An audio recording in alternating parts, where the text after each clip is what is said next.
आणि खऱ्या अर्थानं ज्या भारतीय जनता पार्टीने या देशाला फसवलं, या राज्याला फसवलं, सामान्य शेतकरी, कष्टकरी, वंचित, शोषित घटकाला फसवलं आणि या सगळ्यांना फसवल्यामुळे भारतीय जनता पार्टीच्या दुर्याता भरलेली आहे.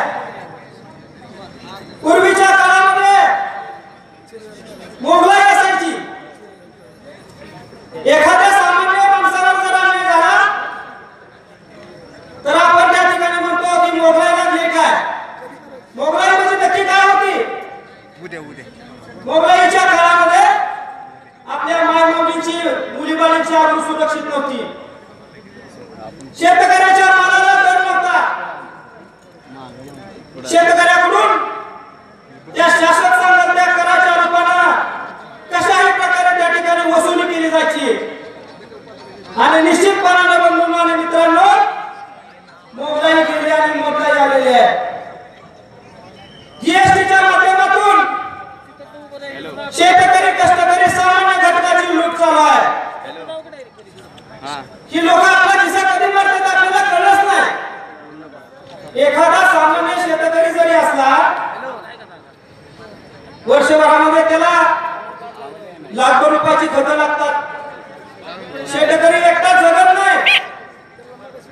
शेतकऱ्याबरोबर जनावर, गुराढोर सगळे असतात. पशुखाद्य, बियाणं, खतं, औषधं, अवजार, विविध प्रकारच्या वस्तू शेतकऱ्याला लागतात.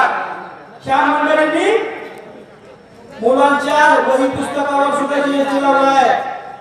गोरगरिबांच्या मुलांना सुद्धा त्या ठिकाणी शिक्षण घेण्याचं त्यांनी सोयीचं ठेवलेलं नाही.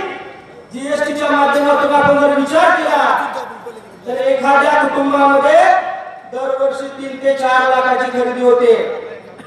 आणि या 3 ते 4 लाखाच्या खरेदीच्या पाठीमागे 50 ते 60,000 रुपयाची जीएसटी आपल्या खिशातून मंडळी काढतात आणि शेतकऱ्याला 6,000 रुपये भीक दिल्यासारखं त्या ठिकाणी योजना आणतात आणि आपल्याला फसवण्याचं काम करतात. या देशामध्ये माता माऊली आपल्या भगिनी सुखी नाही.